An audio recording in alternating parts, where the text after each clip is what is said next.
என் உள்ளமார்ந்த அன்பார்ந்த அன்பு வணக்கத்தையும் நல்ல ஆசைகளையும் நல் வணக்கத்தையும் நான் தெரிவிக்கிறேன். இன்று ஆவணி மாதம் 17/8/2025 சரியான ராகு காலத்தில் 5:50 உங்களோடு நான் சந்திக்கிறேன். இதன் மூலம் பார்த்து கொண்டிருப்பவர்கள், வணங்கிக் கொண்டிருப்பவர்கள், நினைத்துக் கொண்டிருப்பவர்களுக்கு ஒரு 1.5 நிமிடம் முக்கியமான தகவலை தெரிவிக்கிறேன். பிறப்பு இறப்பு என்பது பிறப்பும் தெரியாது, இறப்பும் தெரியாது. ஆனால் இந்த இடையில் வாழ்கிற காலம் மிகப்பெரிய போராட்டம். நல்லா ஹெல்த்தாக இருப்பாங்க, சின்ன வயசுலேயே அகால மரணம் ஆகிடும். நல்ல டாக்டர் படிச்சிருக்காங்க, நல்ல ஐஏஎஸ் படிச்சிருக்காங்க, ஐபிஎஸ் படிச்சிருக்காங்க, சின்ன வயசுலேயே அகால மரணத்துக்கு போயிடுறாங்க. நல்லா படித்தவங்க ரயில் முன்ன விழுந்து மரணத்தை சந்திக்கிறாங்க. அது அவங்க விதியா, அவங்க பாவமா, இல்லை அவங்க எடுக்க முடியுமா என்றால் ஒவ்வொருவருக்கும் பிறப்பில் ஒரு கர்மா உண்டு. 4 வகையான தோஷம் உண்டு. பிறப்பு தோஷம், கிரக தோஷம், செவ்வாய் தோஷம், நாகதோஷம். நாகதோஷத்துக்கும் பிறப்பு தோஷத்துக்கும் பரிகாரம் உண்டு.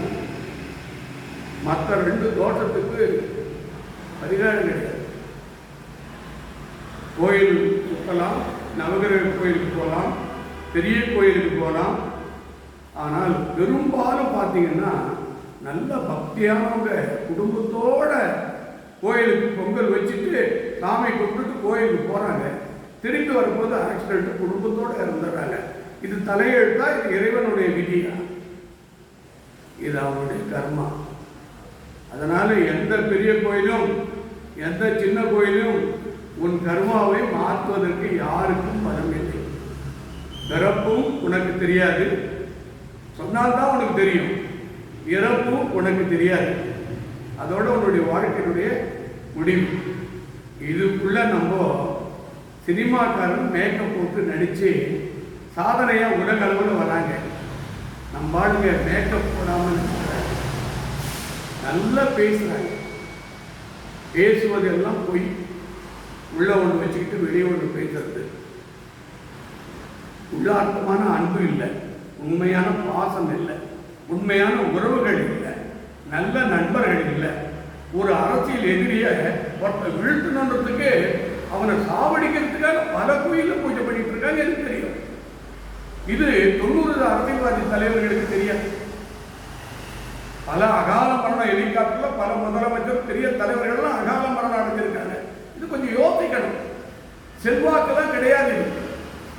ஒரு தீய சக்தி, அப்படியே வள்ளலார் சொன்னார், கண்ணே ஏற்படுமோன்னு.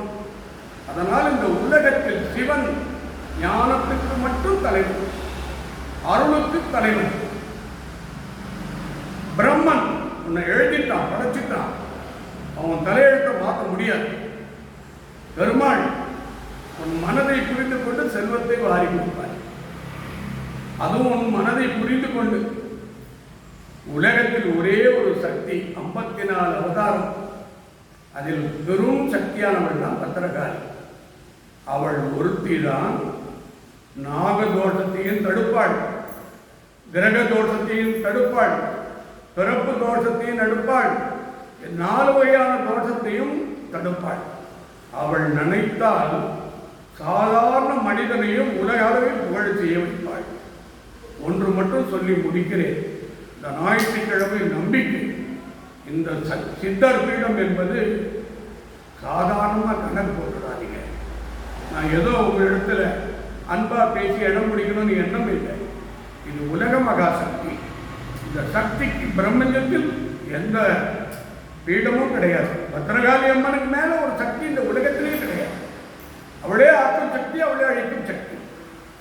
அக்கா தங்கச்சி 8 பேர். அதில் உயர்ந்த மகாகாளி தான் ருத்ரகாளி, வக்கரகாளி, எல்லைக்காளி, மாகாளி, பத்திரகாளி. அதனால் ஒவ்வொரு ஞாயிற்றுக்கிழமையும் இங்கு ராகுகால பூஜையில் வந்தால் எண்ணி 7 நாட்களில் உங்கள் பிரச்சனை தீரும் என்பது அம்மன் அருள்வாக்கு. பெரும்பாலும் என்கிட்ட கேட்குறீங்க, இந்த கோயில் எங்கே இருக்கு? இது கிரிவல பாதையில் அஷ்டலிங்கத்தில் 4வது லிங்கம் நிருதிலிங்கம். நிருதிலிங்கத்திலிருந்து ஒரு 100 அடி வந்தீங்கன்னா ரைட் சைடில் நவலிங்கம், நவசக்தி, வள்ளலார் சித்தர் பீடம், அருள்மணி சுவாமிகள் சித்தர் பீடம். இது ஞாயிற்றுக்கிழமை 4:30லிருந்து 6:30க்குள்ள நீங்க வந்து வழிபட்டால் அந்த பூ கொடுக்குற நேரம் தான் முக்கியம். அந்த பூ கொடுக்குற நேரத்துக்கு வரலன்னா நான் ஒன்றும் உங்களுக்கு கேரண்ட் சொல்ல முடியாது. அதனால் அந்த பூ உத்தரவு உங்கள் பிரார்த்தனை வெற்றி இது அனைத்தும் அந்த அருள் நிலை கிடைத்தால்தான் நமக்கு அமானுஷம் உண்டாகும். ஆகவே எல்லோருக்கும் இந்த நாள் நல்ல நாள் அமைத்து பாவத்திலிருந்து விடுபட்டு, கர்மாவிலிருந்து விடுபட்டு, தீய சக்தியிலிருந்து விடுபட்டு, 4 வகையான தீய சக்தி உண்டு. வெள்ளியம், சூன்யம், காற்று, கருப்பு. இத்தனை வகையான தீய சக்தி அழிப்பது அம்மா ஒட்டி தான்.